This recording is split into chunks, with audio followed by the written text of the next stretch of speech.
Hi, I'm Chris from Pyrodigital, and in this video I'm gonna show you how to forward a timecode. First of all, you have to connect your field controller with the external timecode signal.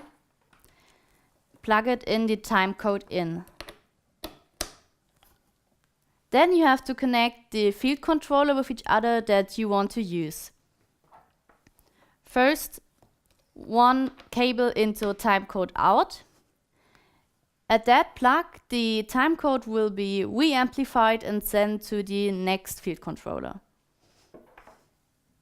At the next field controller, you have to plug in the cable to timecode in. Please be aware that the timecode can only be forwarded if the device is turned on. After you have connected your field controller, you can choose your timecode format that you want to use in autofire mode.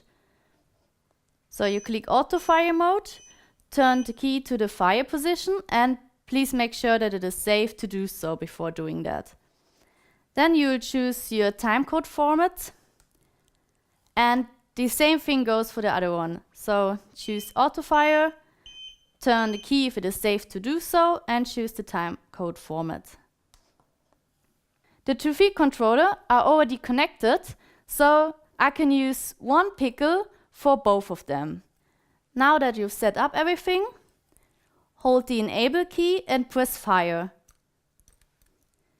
Your field controller are now in wait code. You can start your timecode now.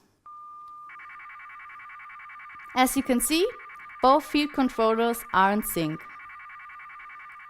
Thank you for watching, and for more information and other videos, please check out our website pyrodigital.com. See you next time. Bye.